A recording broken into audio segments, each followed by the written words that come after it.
What if the money that millions of Americans have paid into their entire working lives is simply gone by 2032? Not because of a market crash, not because of a war, but because the math has finally stopped working. And right now, gold and silver are quietly telling you exactly what smart money already knows. The Social Security Trust Fund, the backbone of retirement for over 70 million Americans, is heading toward a cliff.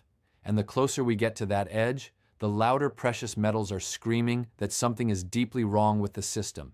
Today on AG John Market, we are going to break this down in plain, simple English. We are going to talk about what this depletion really means, what it does to your dollar, and why gold and silver are sitting at the very center of this conversation. So stay with me, because by the end of this video, you are going to see the financial world very differently. Let us start at the beginning, because most people have no idea how Social Security actually works. When you get your paycheck every week or every 2 weeks, a portion of that money gets pulled out automatically. That money goes into what is called the Social Security Trust Fund. Think of it like a giant national savings account designed to pay out retirement benefits to Americans when they stop working.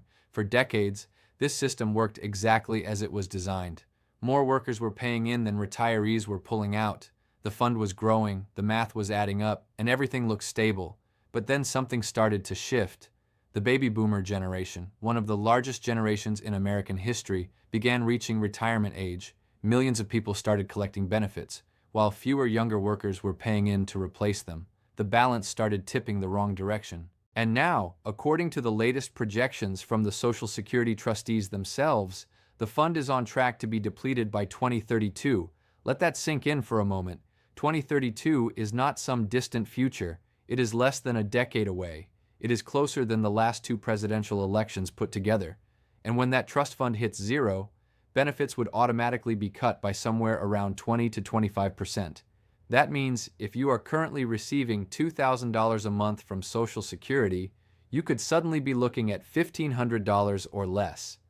For millions of Americans who depend on that money to survive, that is not just a policy problem. That is a life-changing financial crisis. Now here is where this gets deeply connected to the gold and silver market. Because precious metals do not just move on mining news or jewelry demand, gold and silver move on trust. They move when people start questioning the stability of governments, institutions, and currencies, and nothing shakes institutional trust quite like a government pension system running out of money. Think about what the Social Security depletion announcement signals to investors around the world. It signals that the United States government is going to have to make some very uncomfortable choices, either cut benefits dramatically or find new money to keep paying them. And where does that new money come from? That is the question that is pushing gold and silver higher right now. Because the most likely answer is the one that always gets used when governments need money they do not have. They print it. The Federal Reserve creates new dollars. The Treasury borrows more, and the supply of money in the system grows larger. More dollars chasing the same amount of goods and assets. That is the definition of inflation. And inflation is the single greatest fuel for gold and silver prices in the history of financial markets. Every time in history that a government has faced a major fiscal crisis and chose money creation as the solution, gold has risen. Every single time. We saw it in the 1970s when the United States left the gold standard. We saw it after the 2008 financial crisis when the Federal Reserve launched quantitative easing. We saw it again in 2020 when trillions of dollars were pumped into the economy during the pandemic. And now we are watching the early signals of the next major wave. The Social Security funding crisis is not happening in a vacuum. It is happening at the same time that the national debt is sitting above $34 trillion. It is happening at the same time that interest payments on that debt are eating up a massive portion of the federal budget. It is happening at the same time that Medicare and Medicaid are facing their own long-term funding challenges. Layer all of that together, and what you have is a government that is structurally spending far more than it is taking in, and the gap is only going to widen. Now let us talk about what the smart money is already doing in response to this. Central banks around the world, and I want you to pay close attention to this, have been buying gold at a pace we have not seen in over 50 years.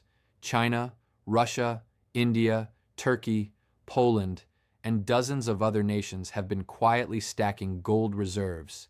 They are not doing this because they think gold looks pretty. They are doing this because they are preparing for a world where the US dollar holds less purchasing power than it does today. A world where inflation is structural, not temporary. A world where government promises backed by printed money are worth less and less over time. These central banks are reading the same data that we are reading right now. Social Security facing depletion, government debt spiraling, fiscal deficits growing, and their conclusion is the same conclusion that gold and silver have always represented. Hard assets hold value when paper promises fail. Now let us talk about silver specifically, because silver often gets overlooked in these conversations, and that is a mistake.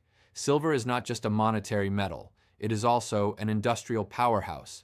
Solar panels, electric vehicles, semiconductors, medical devices. Silver is embedded in the technology that is supposed to power the future. And here is the critical thing to understand. The supply of silver is not growing fast enough to meet demand. Mine production has been relatively flat for years, while industrial demand is accelerating rapidly. Add in the investment demand that comes when people start worried about government fiscal stability and currency debasement. And what you have is a metal that is being pulled in two powerful directions at the same time.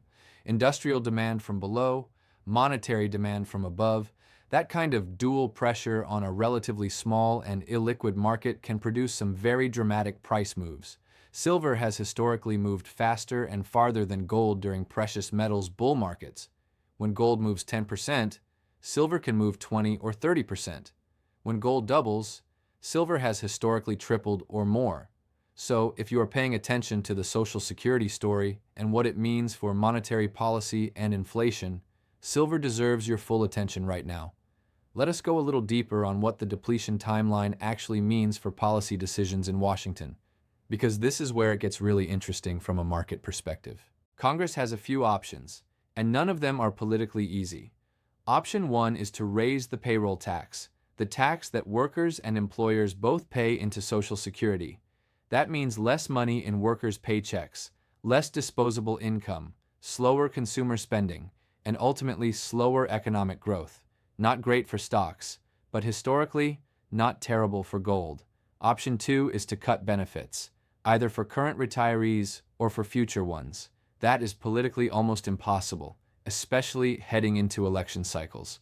Reducing the benefits of 70 million voters is not something most politicians are willing to put their name on. Option 3 is to raise the retirement age, meaning people have to work longer before they can collect. This has some political support, but it is deeply unpopular with working-class Americans who often work physically demanding jobs.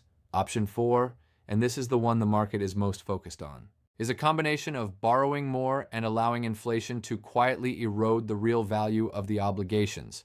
This is the option that requires no dramatic legislation, no painful votes, no angry constituents. You just borrow, you spend, the Fed accommodates, and inflation does the dirty work of making the debt smaller in real terms over time.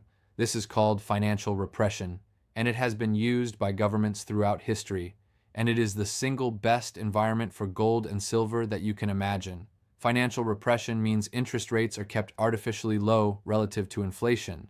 That means holding cash or bonds actually loses you money in real terms. It means the traditional safe havens of savings accounts and treasury bills are quietly destroying your purchasing power. And into that vacuum, gold and silver step in as the rational alternative. The metal that cannot be printed, that cannot be diluted, that carries no counterparty risk. This is why central banks are buying gold. This is why hedge funds and institutional investors are increasing their gold allocations. This is why retail investors across the United States are waking up to silver. The Social Security depletion story is not just a headline. It is a signal flare. It is the financial system telling anyone who is paying attention that the era of fiscal responsibility in Washington ended a long time ago, and that the consequences of that are now showing up on the calendar. Let us talk about what specific price levels gold and silver investors are watching right now. Gold has been trading near historic highs, and the momentum behind it is not showing signs of reversing.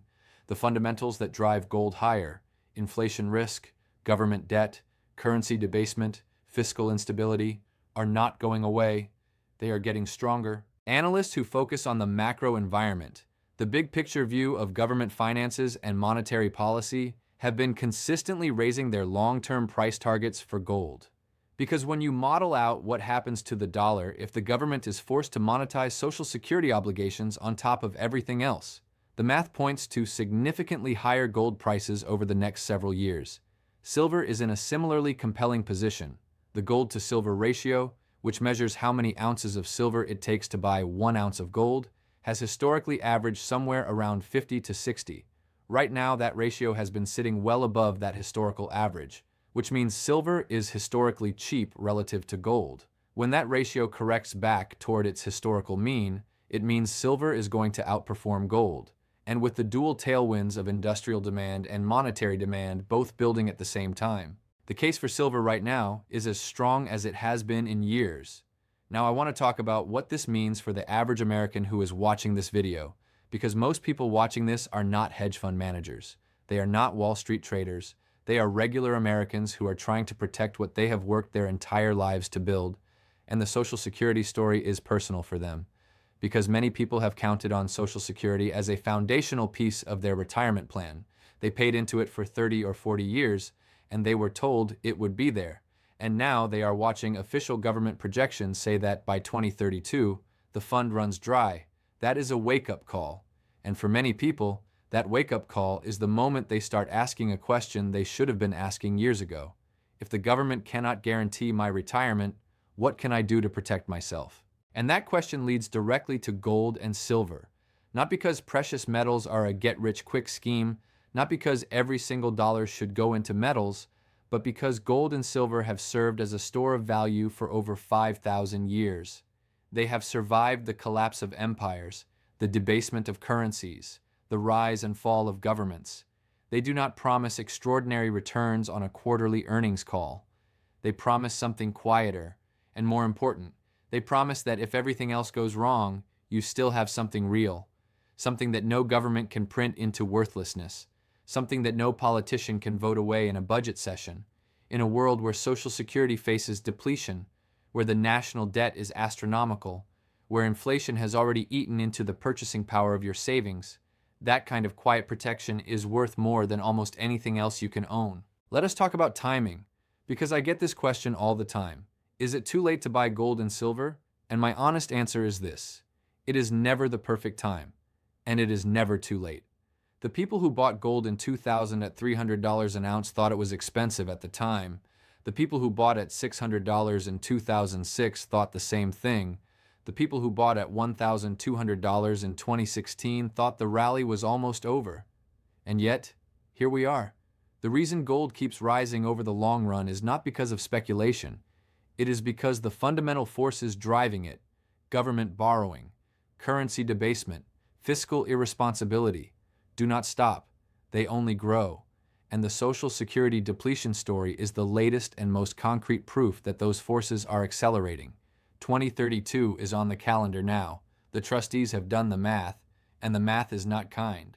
Every year from now until 2032, there is going to be another headline, another projection, another congressional debate, and every single one of those moments is going to remind investors, both large and small, that the government's balance sheet is under enormous structural stress. And every one of those reminders is going to send another wave of money looking for protection in gold and silver. This is not a theory.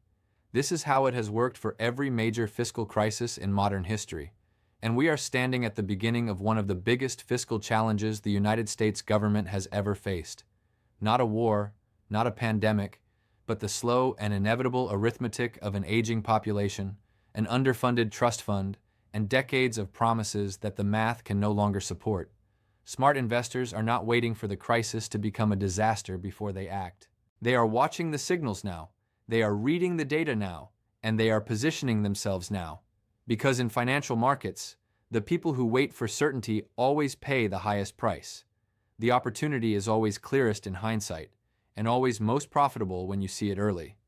Right now, with the Social Security clock ticking toward 2032, with gold near historic highs and silver still historically cheap relative to gold, with central banks buying precious metals at a 50-year record pace, with inflation baked into the structural reality of government finances, the signal could not be clearer. Before I close out today, I want to leave you with one final thought. The Social Security Trust Fund was built on a A promise that if you worked hard, paid your taxes, and trusted the system would take care of you when you could no longer work. That promise is now mathematically in question. And while politicians in Washington debate the solutions, while they argue about tax rates and retirement ages and benefit cuts, gold and silver are doing what they have always done. They are quietly holding their value. They are patiently waiting for the moment when everyone else finally realizes that real money, honest money, has always been the only promise that truly keeps itself. That is the message of the Social Security depletion story for the precious metals market. And that is why at AG John Market, we are watching this story more closely than almost anything else happening in the financial world right now. Thank you for spending this time with me today. If this analysis gave you something to think about, something that shifts the way you see your financial future, then please hit that like button and share this video with someone who needs to hear it. Subscribe to AG John Market so you never miss our next deep dive. Because the stories we track here, the ones hidden inside government reports and fiscal projections, are the ones that move markets before most people even know what is happening. Stay alert, stay informed, and keep stacking.